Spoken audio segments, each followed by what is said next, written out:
રોટલા બને છે ભાઈબંધ મિત્રો, વાળોમાં લેવાના છે રોટલા જે ટપ ટપ ટપ ટપ થાય છે. કરો તો ટપ ટપ ટપ ટપ. પેલા સાંભળી લઈએ પછી આપણે થોડીક વાત કરીશું. કરો તો ટપ ટપ થાય.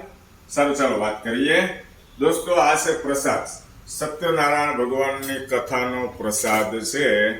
અને આ પ્રસાદ હું તમને એટલા માટે બતાવું છું. આ પ્રસાદ કોણ લાવ્યું છે? આ લાવ્યા છે, હું નથી લાવ્યો. અમે બંને ગયા હતા કથામાં. મારા હાથમાં પણ એક વાટક્યો આપ્યો, આમના હાથમાં પણ એક વાટક્યો આપ્યો. હું તો ત્યાં પ્રસાદ ખાઈ ગયો તો બધો, બરાબર છે. હાથ બાથ ધોઈને ઘરે આવ્યો. અને આ સ્ત્રી માટેનું મને આમ ઘણા ટાઈમથી મારે કહેવું હતું, પણ આજે મેં પ્રેક્ટિકલી જોયું. સ્ત્રી શું કરે છે? ઘરે ઘરે સ્ત્રી કે પ્રસાદ જ્યારે આપે ને ત્યારે એને પણ પેટ છે, આપણે એ ખાઈ શકે છે, ખાઈ જાય. ભાવે ને તમને? મહાપ્રસાદ કોને ન ભાવે?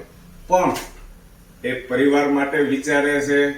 ઘરે ભૂલકાઓ હોય, દીકરા દીકરી હોય, દાદા દાદી હોય, એમના માટે વિચારે છે. અને પ્રસાદ સાડી હોય ને, સાડીનો શેડો હોય ને, તો આમ રાખીને ગમે એમ કરીને ઘરે લાવે છે. અથવા સુંદરીનો શેડો હોય તો લાવે છે. ઘરે ઘરે મારી બહેનો અને માતાઓ લાવે છે. એટલે મારો કહેવાનો મતલબ એમ છે કે જેન્ટ્સ કરતા લેડીઝ એક દોરાવા આગળ છે ફેમિલી બાબતે. આ બાબતે તમારું શું કહેવું છે ભાઈબંધ મિત્રો? કોમેન્ટ કરજો. હેતલ કુમારના અવારનવાર આ ટાઈપના વિડીયો હોય છે. ઇન્સ્ટાગ્રામ, યુટ્યુબ, ફેસબુકની અંદર મારી ચેનલ છે. Thank you.